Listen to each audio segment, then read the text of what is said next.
Children, let's continue from page number 79, the last third paragraph. Up to this, we have read that the writer was not feeling perfectly all right. He was not able to sleep for the whole night. So Satan took him to a hospital, and there a Tibetan doctor observed him. And finally, what he said, let's read it out. It's a cold, he said finally through Satan. A cold and the effects of altitude. I'll give you something for it. Then, when the doctor observed his pulse, he simply told him that there's nothing to fear, it's only cold. And cold and the effects of altitude means it is because of the height which they have covered. So, because of that only, he was feeling like that. He was not able to sleep. And he said that I'll give you some tablets for this. I asked him if he thought I would recover enough to be able to do the Kora. Oh, yes, he said, you will be fine. Then the writer asked the doctor if he would be able to do the Prikrama for which he had come. Means the Prikrama is, I've told you earlier also, the revolution around the Mount Kailash.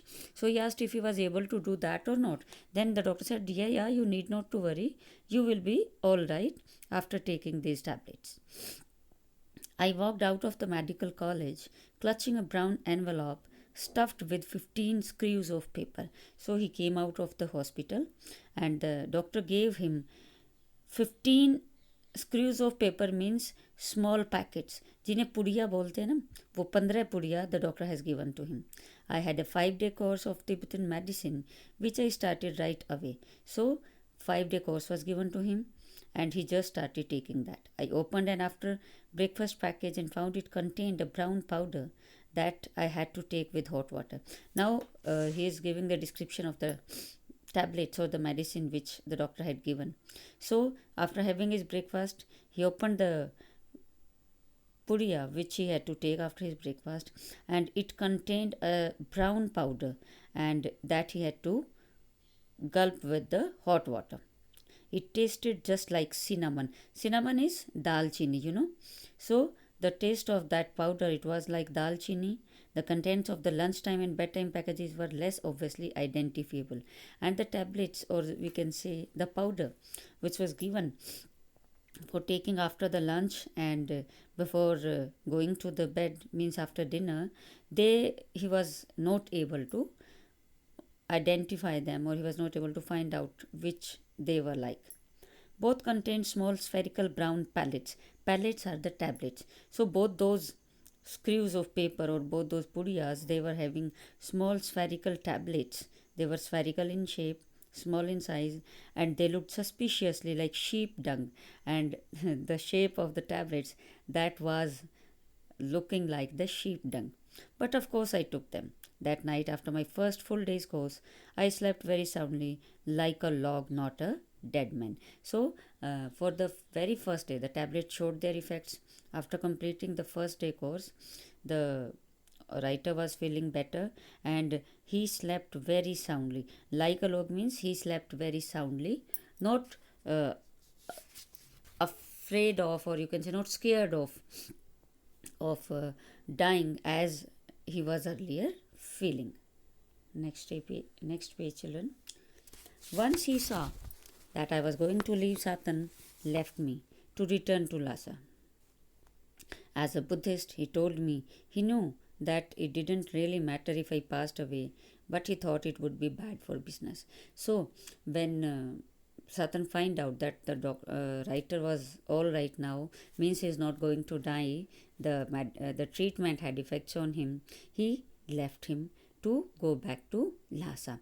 And as a Buddhist, since Satan was a Buddhist, so he told him that if the writer, he was not able to complete his core, or if he would die somewhere in between, then it doesn't matter, because according to the Buddhists, death is a part of life, and ultimately everyone who has come into life has to die also. So he said that if you die, it doesn't matter, but it would not be good for his business. Means, since he was his client and he had guided him, so for that it would be a part of loss for his business. For that, that would be not good. So being a responsible person or being a responsible guide, it was not good for his business. But as a Buddhist, according to the Buddhist philosophy, if he die on the way, that's okay. Darchan didn't look so horrible after a good night's sleep. It was still dusty, partially derelict, and punctuated by heaps of rubble and refuse, but the sun shone brilliantly in a clear blue sky, and the outlook across the plain to the south gave me a vision of the Himalayas, commanded by a huge snow capped mountain, Gurla Mandhata, with just a wisp of cloud suspended over its summit. Now, after having a, a night's sleep, Darchan, the place where the writer was there at that time, it was looking okay to him now. It was not so horrible earlier as he felt that. Darchan, now he's describing the place Darchan. It was still dusty, means dust was there, partially derelict. Derelict means ruined. The place it had the broken houses, or the ruins were there of the old buildings, and punctuated by heaps of rubble. Rubble is mitti. Heaps of dust was there, loads of dust was there, and refuse is garbage. But the sun was shining very brightly there. The sky was almost clear, and when he looked towards the south, from there he saw the vision of the Himalayas. He saw Himalayas that was commanded by a huge snow capped mountain, Gurla Mandhata. And when he looked towards the south, he saw Gurla Mandhata, a mountain whose name was Gurla Mandhata, that was also commanded, means a small amount of some. Sorry, commanded means it was covered. It was covered by huge, um, covered by huge mountains were looking from there in the south, and the top of those mountains that were covered with snow, and Gurla Mandhata is one such mountain with just a wisp of cloud. Wisp means a small amount of something. So, and summit is the peak. So peak of that mountain, that was Gurla Mandhata, over on the top of it there were small clouds that were, or that could be seen.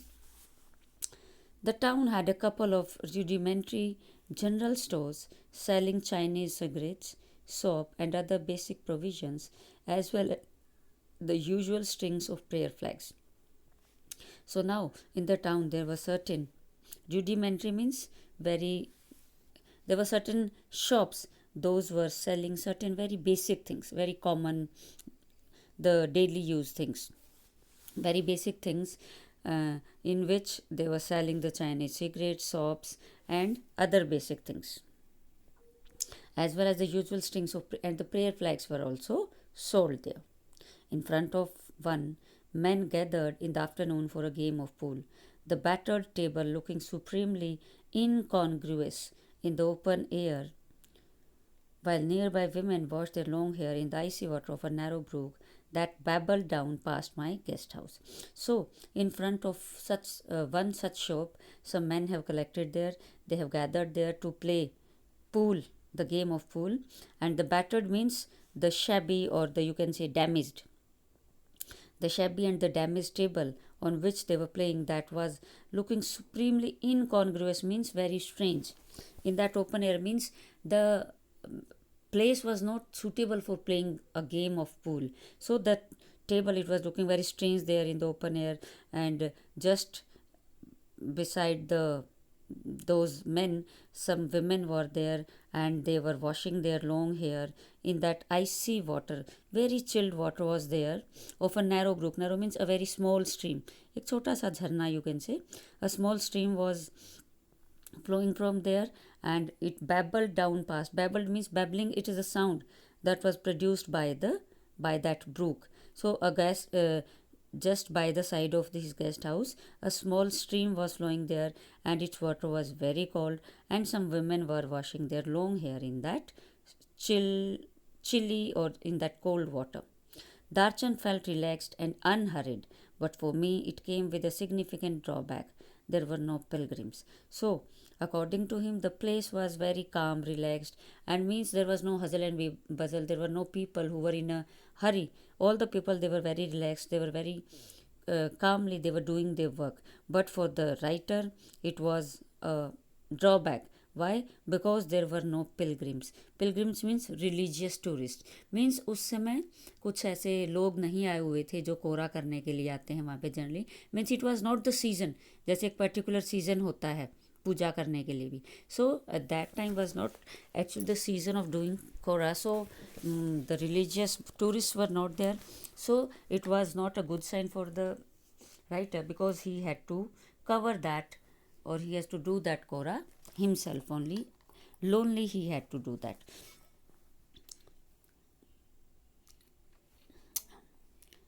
I had been told that at the height of the pilgrimage season the town was bustling with visitors, and what the writer had been told that during that season when mostly the tourists came there to do the kora, the town was bustling. Means the town was full of visitors, full crowded place.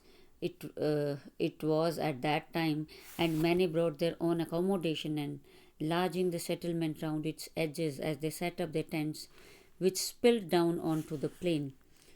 And at that time generally many tourists, they bring their accommodation, means they bring their own tents also. Enlarging the settlement means the bulky tents they bring with them. They just put their tents on the plain area there, and they set up their tents, and they spend their time also just by putting their tents in the tents they spend their time. The tents, they were generally, it is they were uh, put on the plain area. I had timed my arrival for the beginning of the season, but it seemed I was too early. Although the writer had planned his kora at the beginning of the season, but he had planned a little bit early. So till then no tourist had come there to do the kora. So he was all alone at that time for doing his journey. One afternoon I sat pondering my options over a glass of tea in Dachan's only cafe. After a little consideration, I concluded they were severely limited. Clearly, I had not made much progress with my self help program on positive thinking.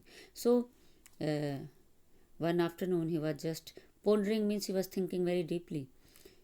He was thinking, he was lost in his thoughts, and he was having a glass of tea in Darchan's only cafe. There was only one cafe, and in that cafe he was sitting and he was thinking deeply about his kora and about his route and all. After a little thought, he concluded that the options, different options of doing that kora, they were very less, and he had not made much progress with the self-help program which he had done on the positive thinking. Means earlier he had taken some classes, or he had taken some classes on the positive thinking, and that was the self help program. So it was just to think positive during the harsh time, also during the hard times of the life. So but now here the author was, he was feeling very helpless, and that program which he had done on positive thinking, it was not helping him much to overcome his thoughts. Children, that's all for today. Rest we will do in the next class.